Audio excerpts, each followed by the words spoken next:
Rule 1 is stand up straight with your shoulders back. And rule 2 is treat yourself like you're someone responsible for helping. And number 3, which is very tightly associated with number 2, they're sort of variations on a theme, is make friends with those people who want the best for you. By the way, these last 2 rules aren't injunctions designed to make your life easier. They're actually injunctions designed to make your life more difficult. Kierkegaard said at one point that his role in life, given that everything was proceeding to become easier and easier in all possible ways, that there would come a time when people would cry out for difficulty. And so that's partly how he envisioned his role in the world, interestingly enough, as a universal benefactor of mankind who would strive to do nothing other than to make life more difficult for everyone. Right? And so rule 2 and 3 are like that, because treat yourself as if you're someone responsible for helping isn't the same as be nice to yourself. It's not that. And to associate with people who want the best for you means that they get to demand the best from you. And that's also not an easy thing. Rule 4 is compare yourself to who you were yesterday and not to who someone else is today. And that's an injunction about envy. You need things that are above you, because you need to do something worthwhile with your life. You need something to aim at, but one of the consequences of that is that you can become envious of people that you believe have attained more in a deserved or undeserved manner, and that can make you bitter. And so it's much better to compare yourself to yourself and to use yourself as the target for improvement and comparison. Rule 5 is don't let your children do anything that makes you dislike them. And the rule of thumb there is if you dislike them, then other people will. And it's a bad idea to allow your children to act in a way that makes other children dislike them or adults dislike them, given that they're going to have to deal with children and they're going to have to deal with adults. So your primary responsibility as a parent is to help your child learn how to behave so that the social world opens up its arms to them and welcomes them at every level. And you've done your job if you can manage that, and it's not a simple thing to do. Rule 6 is put your house in perfect order before you criticize the world. And that's not take no action for others until you have your act together. That isn't what the rule means. It means that bind your ambition with humility and work on what's right in front of you that you will suffer for if you get wrong before you engage in the large-scale transformation of other people. Rule 7 is do what is meaningful and not what is expedient. And I would say in some sense that's the core ethos of the book. Not exactly, because rule 8, which is tell the truth or at least don't lie, is a necessary conjunction to that, or a necessary additional element, because I don't think that you can pursue what is meaningful without telling the truth. And the reason for that is if you don't tell the truth, or let's say if you lie, which is an easier way to think about it, you corrupt the mechanisms, the instinctual mechanisms that manifest themselves as meaning, and then you can't trust them. And that's a very bad idea. So the fundamental reason to not lie is because you corrupt your own perceptions if you lie. And when you corrupt your own perceptions, then you can't rely on yourself. And if you can't rely on yourself, then, well, good luck to you. Because what are you going to rely on in the absence of your own judgment? You've got nothing if you lose that. Rule 8 is, as I said, tell the truth or at least don't lie. Rule 9, assume that the person that you're listening to knows something you don't. And that's not so much a mark of respect for the person, although it is that.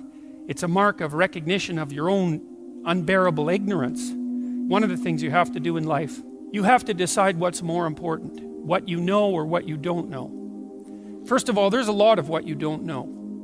And so if you make friends with that, if you decide that's important, then, well, that's a good thing, because you're going to be surrounded by what you don't know your entire life. And so if you're appreciative of that, then that's going to make things go better for you.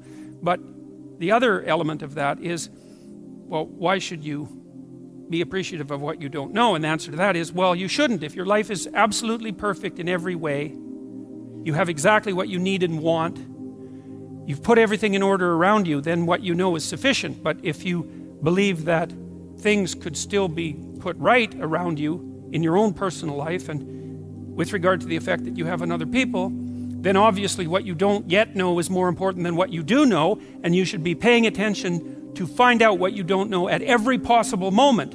And if you're fortunate when you have a conversation with someone and you're actually interested in what they say, then even if they're not very good at communicating, even if they're awkward, or even if they display a certain amount of enmity towards you, there's always the possibility that they might tell you something you don't know, in which case you can walk away from the conversation less ignorant and corrupt than you were when you started the conversation. And if your life isn't everything that you would like it to be, then being slightly less ignorant and corrupt is probably a good thing. And so Rule 10 is be precise in your speech. And that's an observation, I would say, that's a variant of a New Testament injunction, which is, or maybe a description of the nature of the world, which is knock and the door will open, and ask and you will receive, which is a very strange theory, let's say, but which I would say is far more in accordance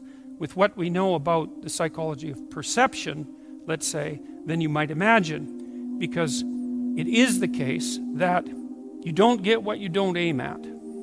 You might get what you do aim at, and your aim might get better as you aim as well, which is something to consider. If you specify the nature of the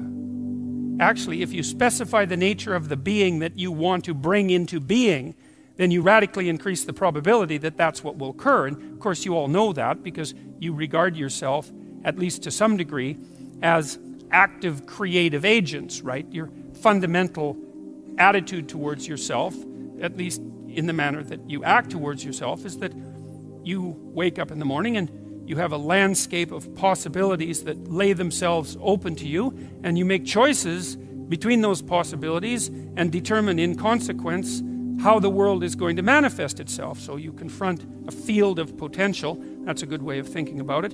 And through your choices, you determine which elements of that potential are going to concretize themselves into the real world. And you are very unhappy with yourself if you don't do that properly, and you're very unhappy with other people if they don't do that properly, and you're very unhappy with other people if they don't treat you like that's what you're like.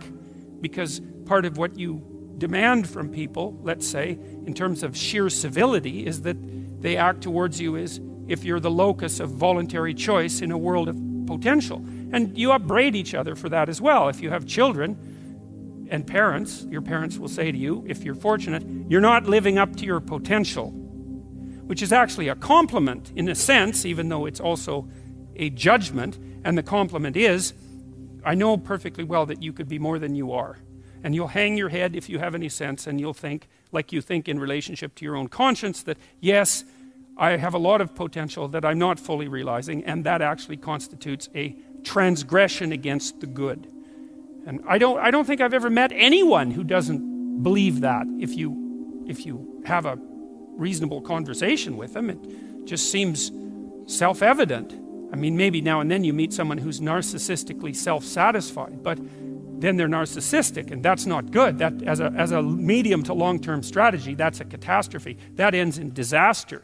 You know, it's a short-term, it protects people, but long-term, it's not good in the least. And of course, other people don't appreciate it as well. Rule 11 is don't bother children when they're skateboarding.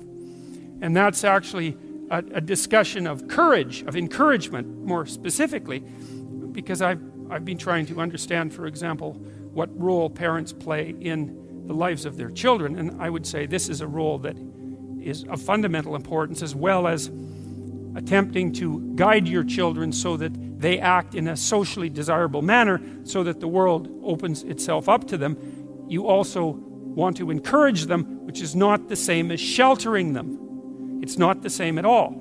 And to encourage someone is to say something like, or to act out something like, look, kid, the world's already difficult, because the world isn't easy for children any more than it's easy for adults. The difficulties are, they're not the same. They're child-sized difficulties, but they're still difficulties.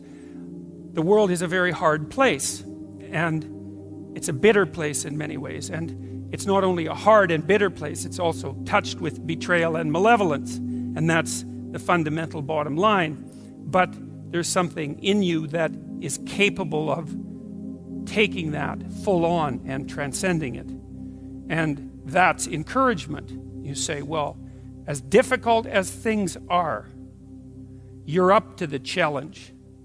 And to interfere with children when they're skateboarding, for example, when they're doing, let's say, inadvisably dangerous things, which kids, of course, do if they're skateboarding, to interfere with that is to interfere with the child's willingness to voluntarily expose themselves to the risks that they need to expose themselves to in order to develop the sort of competence that allows them to thrive in a world they cannot be sheltered from. And so to interfere with children when they're taking necessary risks is not love or empathy, but cowardice on the part of parents.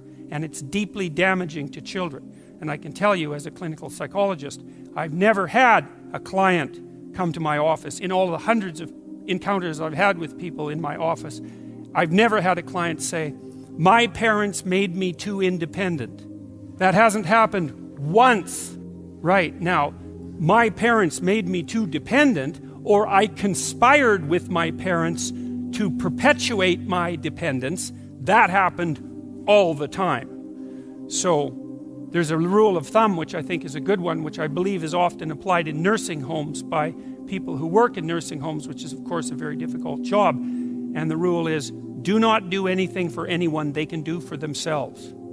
And the reason for that is that it's a form of theft. Rule 12 is pet a cat when you encounter one on the street. And it's oddly enough, a meditation on fragility. It's a discussion of what you do when you don't know what to do. And that's really when things have gone badly for you, when you face a terrible tragedy in your own personal life or in your familial life, or perhaps even in the life of your community, when things come crowding in at you too quickly. In the case of a death in the family, or a terrible illness, or the collapse of a dream, or any of the things that can flip your world upside down, is how do you cope with that? And that chapter contains a discussion of the necessity of narrowing your time frame, because sometimes the right way to look at the world is across years, and sometimes it's across months, and when things are more out of control, perhaps it's across days, and when you're really up against the wall, it's across hours or even minutes. And during those minutes, then you concentrate on doing as well as you can with what's right in front of you for the longest unit of time that you can tolerate conceptualizing. Maybe that's what you do at someone's deathbed. And while you're doing that and suffering away madly, then you also take the time to appreciate everything you can that manifests itself, that allows itself to be appreciated. And so that's the metaphor of the cat, I suppose.